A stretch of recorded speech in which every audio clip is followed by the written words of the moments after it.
Today I'm going to talk about how the airline crews are being robbed at overseas stations. I've posted a video on it, but it's in written form. I didn't speak, I only typed. So maybe some would like to hear. Maybe I'll tell you a few stories about how our crew were robbed during their stay overseas. So this couple crew, a chief steward and his wife, they were night stopping in Rome, Rome, Italy. And of course they were flashy. They were wearing, both husband and wife, Rolex watches, carried these LV bags.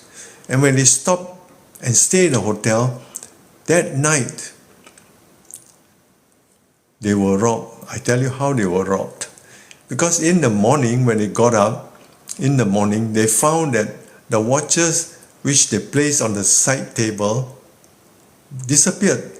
Husband and wife, Rolex watches, and their wallets, their money, and even the LV bags were all gone. But you may ask me, how did the robbers, the thief, got into the room? Thank you, Mr. Mu. Thank you. How do they got into the room and the couple was sleeping? Why wasn't them awake when the robbers stole their things? I tell you what happened. They pumped in gas under the door. There's this little slit gap. Somebody pumped in some gas into the room, and the couple just, were gassed, but they didn't die. They fell asleep, deep sleep, and that's when they opened the door. They got a master key. It could be the staff was behind this. They got in, and then they took all the valuables. That was really scary. Yeah. Another story was, this happened to my ex-colleague.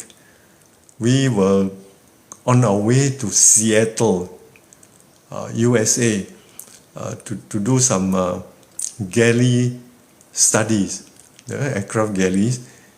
And we stopped at San Francisco for a night. And this was back in 1977. And my colleague, I went out with my colleague, a few of us, and he saw a beautiful woman, American black woman. But this black woman was really stunning, beautiful. And my friend was very interested in her. So he approached her. And I don't know what happened. In the end, both of them went back to our hotel while we carried on to look for our dinner. So, thank you, Mr. Mo. Keep liking. Anybody else? Yeah. So this colleague of mine, let's call him James. So James brought this black woman, beautiful black sexy woman, to his room, and they had a couple of drinks. Thank you for the rose, Mr. Mo. They had a couple of drinks, and after the drink, he was a bit high. The girl took his wallet, robbed him of his wallet, and of course he wanted to fight back, but she took out the revolver from her handbag and she pointed into my friend's forehead. Said, "Do you want your money or you want your life? You want me to pull the trigger?" Wow.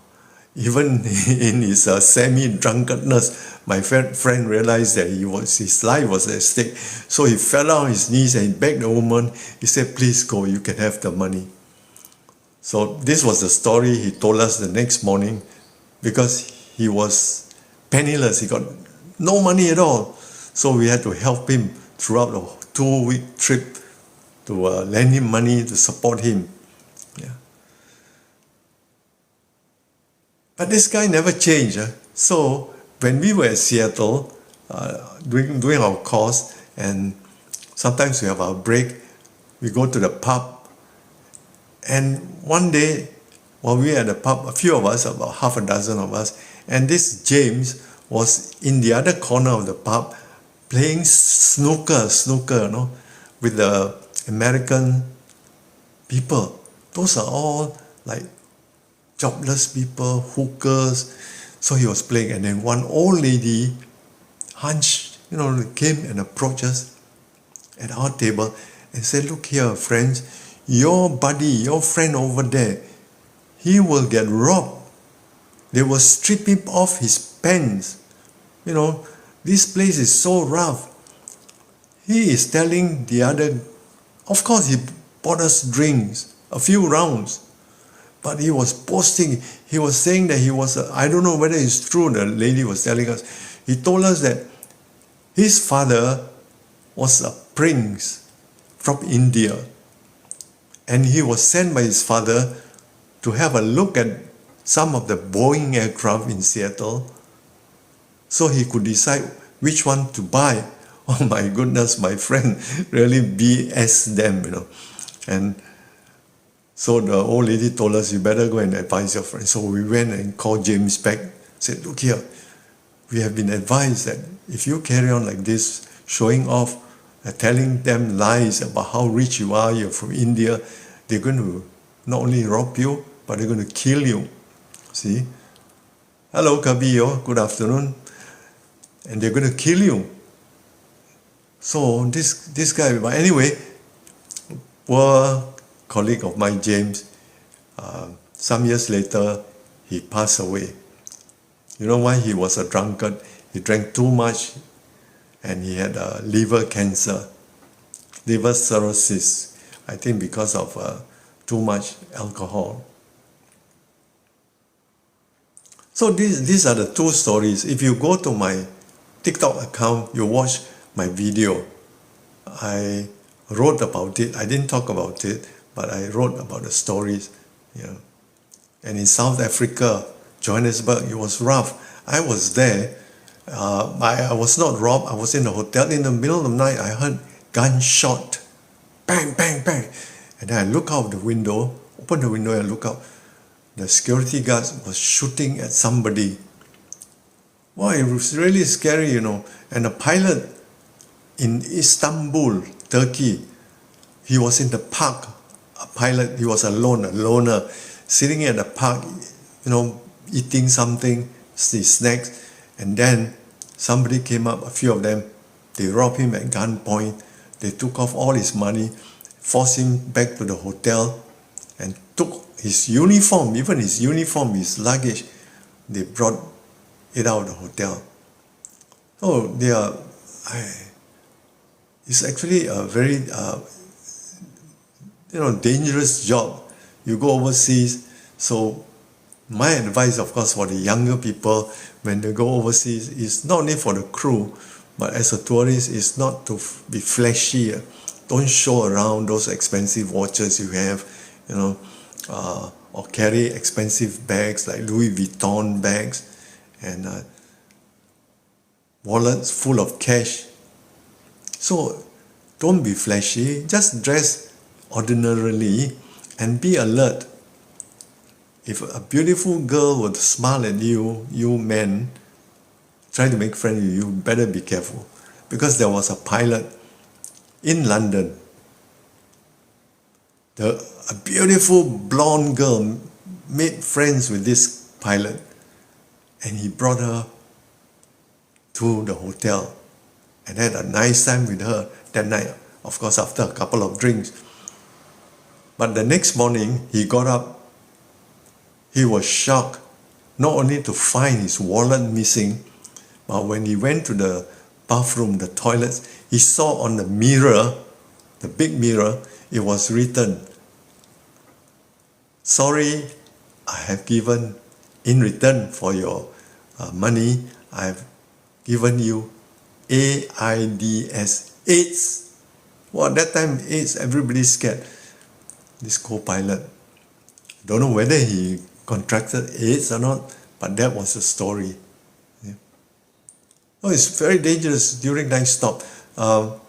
Nowadays, the crew are even more reserved, antisocial. They don't like to go out in a group. They like to go out alone. Somehow, sometime during the stop overseas, you got to be out eating. You can't be eating in the hotel. The hotel is so expensive, the food. So you got to venture out of the hotel. It could be during the night, it could be during the evening or daytime. See, even as a tourist, just be careful. In Europe, they may not rob you, but they steal, they pickpocket.